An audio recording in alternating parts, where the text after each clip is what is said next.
Hello, I'm Lidbo. I make interactive installations, amongst other things. Okay. So the first installation is one where you make music with candy. So you make a song and then you eat it. It works like this. Red is drums. So in this case I put some drums here.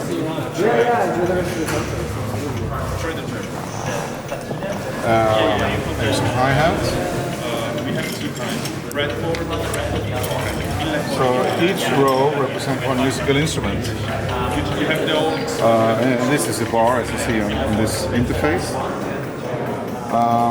There's a camera up here that detects the color on each spot, like this. So I put a blue, which is sort of a bass line. Green, a melody. Yellow is another melody. Just put it randomly. I mean, it doesn't matter where we put it, it'll always sound good. But the best thing about this is when you're done with your song, you can eat it. The idea to make music with candy is, I mean, there is a strong connection between music and taste. So, I mean, if you go to a restaurant, Italian restaurant, and they play like Italian opera or something, that sort of cheap wine and the so-so pizza sounds much. This tastes more classic.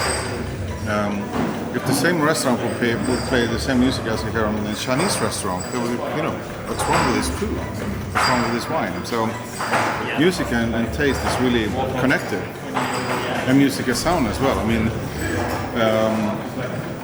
Research show that if you play music with a lot of bass, the bitterness, like a good the flavors in a beer, is more prominent.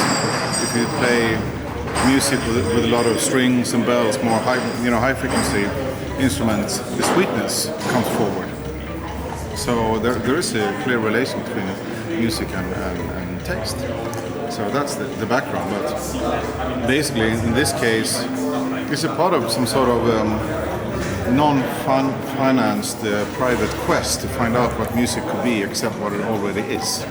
So, could music be like a puzzle? Could it be food? Could it be, that's what I'm trying to find out myself. But this is thing that we rent to events, and especially kids like this a lot. And it makes it very clear how music can be produced. This is like a very, very basic way to do that, but with clear colors, and you see the rhythmic representation. You move one thing, you eat one candy, you see that something disappears. So it's like the most simple way to visualize how music works for kids, and hopefully it's an inspiration for like more serious musician to think that the music doesn't have to be like a 3 or 10 minute or 6 minute song that comes out from the iPhone or played in the club. It could be something completely different. Yes, the sounds are made by me. They're not very sophisticated, but it's about interaction. So it should be very clear to the person who uses this that there's a difference between the green and the yellow, for example. So in this case, it's quite simple, but there are some other installations there that are a bit more delicate, like the Brainwave Control music instrument. I should sit here and have this in the background. This is a Brainwave Control music instrument, and it's detecting the alpha and theta waves of the brain. Alpha waves is the one that is produced a bit more, is low frequency brain waves happening when you do meditation. You relax, we think of nothing, or I normally think about like a stone in my hand or the sunset or something very simple. The other mindset that you use to control is theta waves, which is higher frequency, more about logic, mathematics, language, that kind of thing. So I used to think about my phone number backwards divided by 3 or something really complicated, and then I control the flight in this 3-dimensional world that you're going through, that is made of the sound waves of the music that you choose. So if I think of one thing only, I fly low. If I think of complicated things, complex things, I fly high. And then here I'm presented to two different musical options, two different stems. And when I come to the portal, if I'm above the horizontal line, I choose the top one. If I'm below relax mode, I choose the lower one. All stems always sound good with the other ones. To make it even more complicated, we have this interface. But here you can see the brain activity. Right now I just hold it in my hand, so it's also actually measuring things from my hand. Now it's a bit more. Now it's more alpha waves or relaxations. Put it on my head.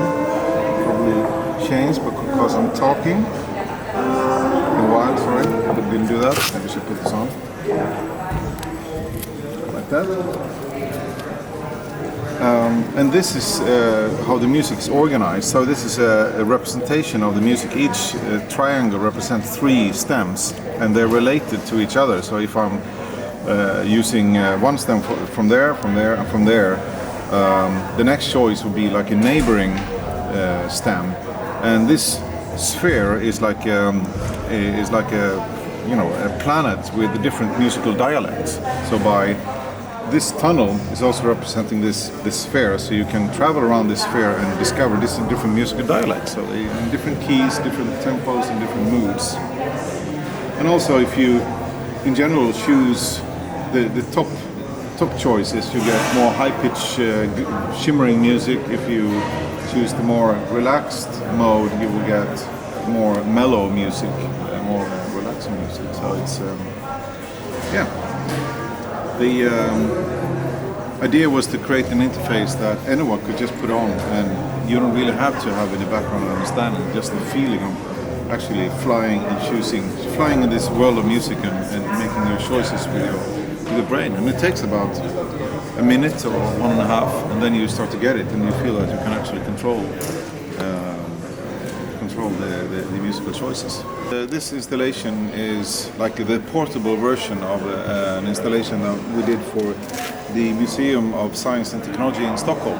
And we did 2 installations, and they were both developed together with disabled people, deaf people in wheelchair, blind people, different cognitive disabilities, who did tests and then gave feedback. So that was very important part of the development. It was super interesting as well to think about how should it physically be configured, how should it sound. If you can't see the music, you use vibration speakers and so on. So the sounds that are pre-recorded, curated and mixed by me and my 2 colleagues, Cornelia Soldeus and Ludwig Elblaus. But all in all, the number of possible combinations is more than 500,000, so it's very unlikely that the music will sound the same twice. Well, we got funding from 3 places plus some funding from the museum. So, but it's both. One of the guy is working as one colleague is working at the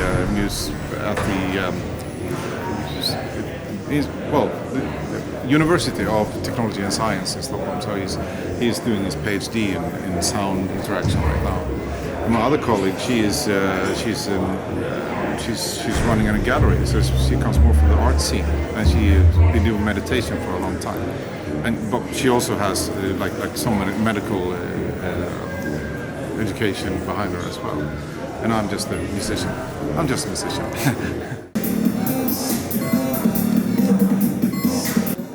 This is, I believe, world's biggest MIDI controller. We call them the Bigass MIDI cubes. And it's basically 3 really big cubes. There are 8 cubic meter each. And when you flip them, I should say that they represent 1 musical instrument each. So this is the drum cube, this is the bass cube, and over there is the melody cube. So if I, for example, if I flip the bass cube, I get a new bass line. You can see there. So the pattern that is facing up, that determines the loop. I do like that. Got another bass line. I do like this.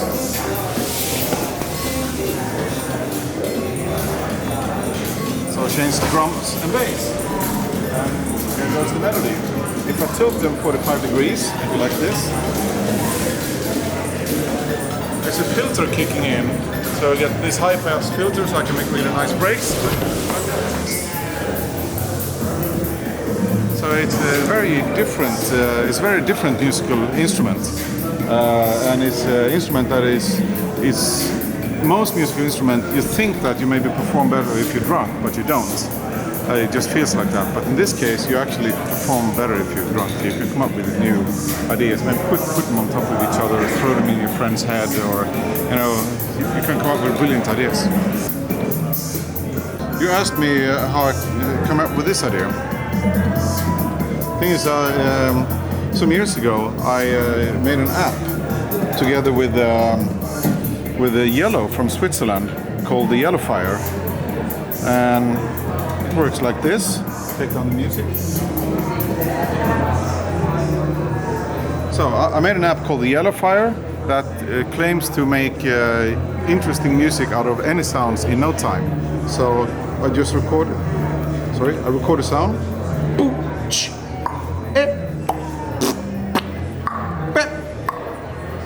And then the app automatically finds like that. And then each slice is represented by a cube.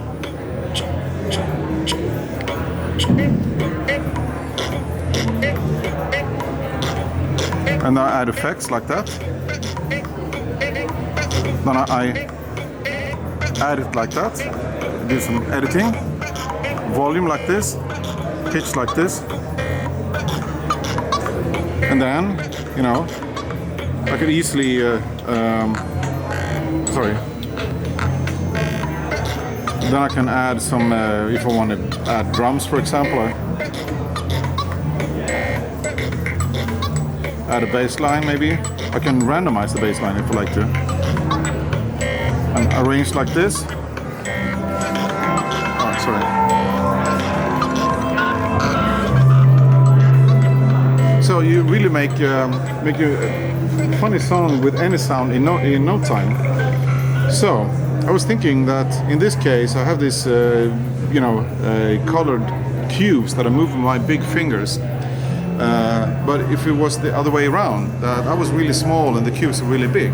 So therefore, me and some colleagues made this system with this really big cubes. So it's like stepping into the app and making music with your whole body.